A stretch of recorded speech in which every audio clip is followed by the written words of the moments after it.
If you're trying to juggle running and strength training and just making sure that you're not crashing and burning, you're in the right place. So I've been training this way for about 1.5 years now. I've done a half marathon, a full marathon, a couple of trail races and a high rocks. And I've learned so much about it along the way, especially how to structure my training to make sure that I'm actually recovering, improving on my runs and not falling apart mid-season. So let me break it down for you. So I started combining running and lifting consistently about 1.5 years ago. Before that, I was just doing normal strength training in the gym. I actually competed in a bodybuilding competition, but I really missed the endurance side of my training and feeling fit. I've got a massive year ahead of some more events lined up and I'm really excited about it. But I've learned so much along the way. I've learned that you can't just stack your training sessions and expect your body to just keep up. You need to be smart about how you're structuring this. And that's what I wanted to share with you today in this video. Okay, so let's start with what not to do because I've made a lot of mistakes on my journey. So mistake number 1 is trying to hit PBs in the gym and increasing the distance with your runs. I learned this one the hard way early on. I'd go for a really heavy leg session and train to failure because I was so used to doing that with bodybuilding. And then I would attempt to do a long run on the weekend and I would just feel like I'd been hit by a truck. My legs were so fatigued. So your body only has so much capacity, especially if you're working full time, probably sleeping less. At the time I was doing shift work and you're under a lot of life stress. So trying to peak in both is really going to burn you out very quickly. So instead, plan your training in waves. So if I'm in a bit of a peak phase with my running, which I am right now, I'm gonna dial back with my lifting and then go into a bit of a maintenance phase with my strength, work on mobility and joint health. And then once my races are over, I'll go hard again. So there's gotta be a little bit of a give and take. So mistake number 2 is not scheduling proper rest or active rest days. And this seems super obvious, but when you're super motivated and excited about what you're doing, it's super easy to just be like, oh, I'll just go for a shakeout run here, or I'll join a run club there, or maybe join a social run.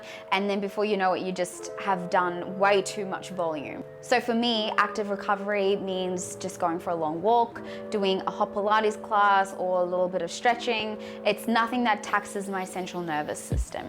These days actually make me feel better. They're not lost days in my eyes, they used to be, but they actually help me train harder the next day. So mistake number 3 is underfueling, especially with carbohydrates. And I've been there myself, but you're training 5 to 6 days a week and you're burning some serious energy. And then you're trying to eat really clean and keep your calories super low.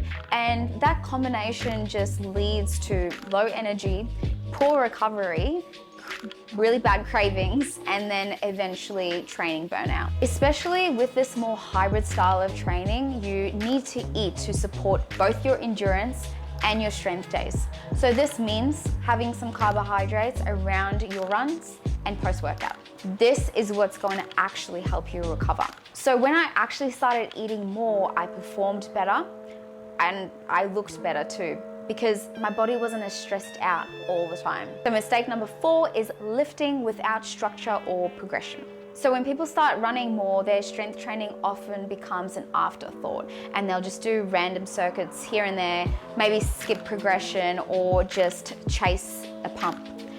But your strength training is your armor as a runner. Honestly, learn from me.